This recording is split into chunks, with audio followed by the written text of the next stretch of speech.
Hey guys, today we are gonna learn how to use commas. Um, I really like to use the rules from Indiana University East because I feel like it's just the best and it's super easy to explain.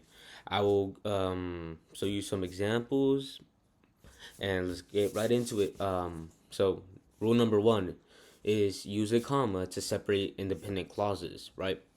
The rule would be use a comma before a coordinating conjunction such as and, but, yet, so, or nor, or for, right? So these are your fanboys. Um, and when it joins two complete ideas, independent clauses, right? This could look one example is he walked down the street and then he turned a corner and would be your fanboy, right? And for example, number two, or is your fanboy. So you can go shopping with me, or you can go to the movie alone, to a movie alone. And it breaks it down. Well, let's just chop rule number one to when using fanboys, right? When combining two independent clauses. Number two is use a comma after an introductory clause or phrase. The rule is use a comma after an introductory clause or phrase. A comma tells readers that the introductory clause or phrase has come to a close and the main part of the sentence is about to begin. An example is when Evan was ready to iron, his cap tripped on the cord, right? And if you guys don't understand, we can look at example number two. Near a small stream at the bottom of the canyon, park rangers discovered a gold mine, right? So the first clause, the introductory clause, is near a small stream at the bottom of the canyon, right? It's just setting up um, the second phrase, park rangers discovered a gold mine, right? I mean, that's how we can tell when to use the comma. That's when you're using an introductory clause, and once you're done with that phrase, use a comma and then continue on your sentence. For rule number three, use a comma between all items in a series, right? Use a comma to separate each item in a series. A series is a group of three or more items having the same function and form in a sentence. So, an example is we bought apples, peaches, and bananas today, which is a series of words.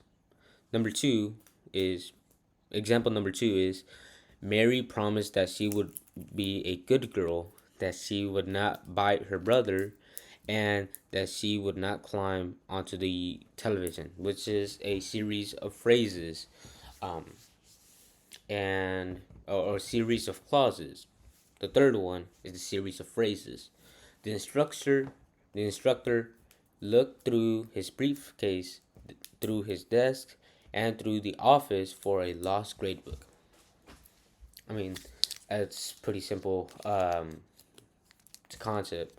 It's a pretty simple concept and easy to understand. Is when you have a series of something. Always use your commas.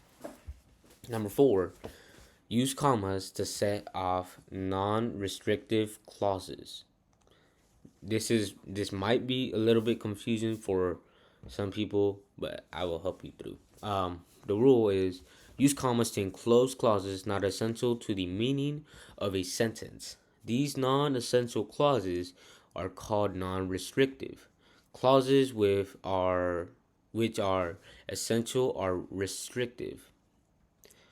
Both restrictive and non-restrictive clauses may begin with a relative pronoun, such as who, whom, whose, that, and which.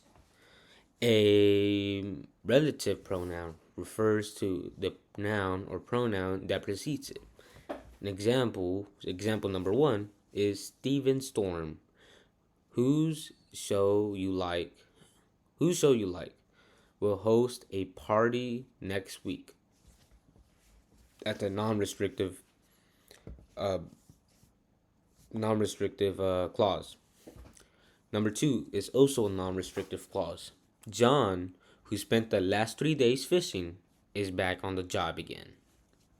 Right? And three, the gentleman who is standing by the fireplace is a well-known composer.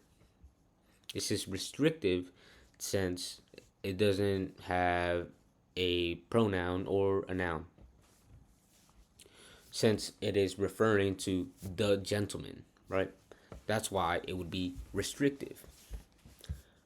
5. Use a comma to set off those. Is a noun or noun phrase that renames a nearby noun, right?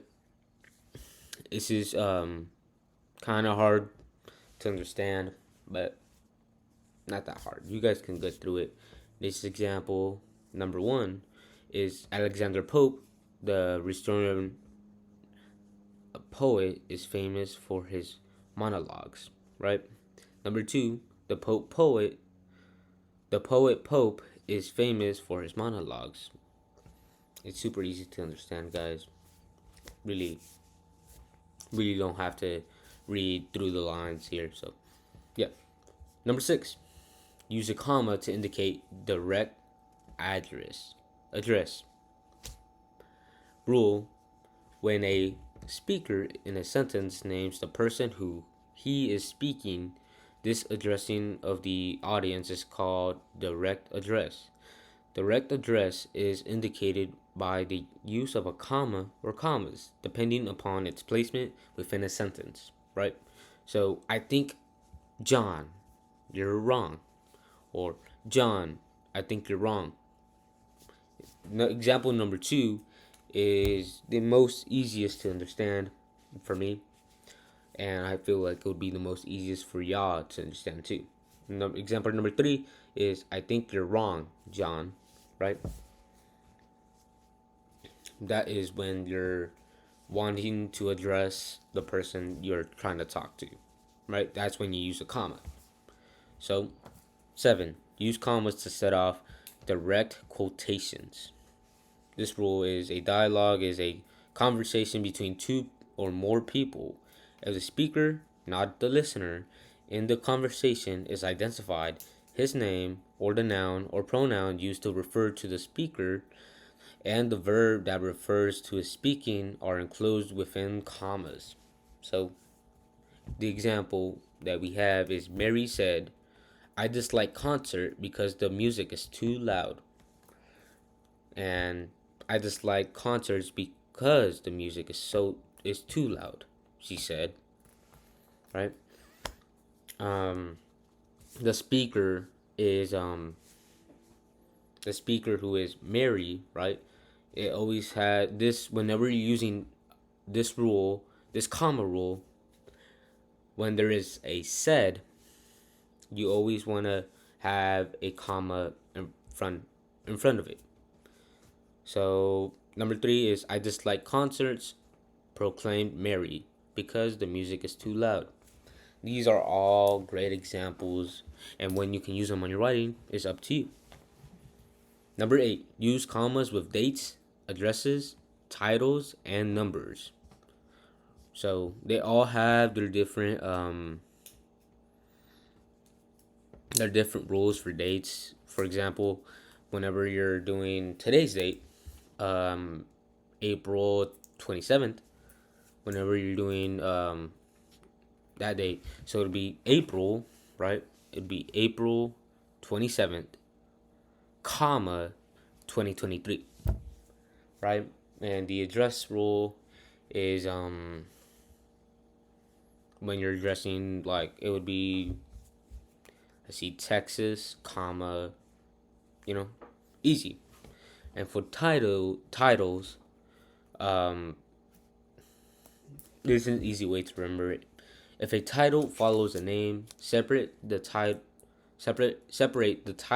from the rest of the sentence with a pair of commas.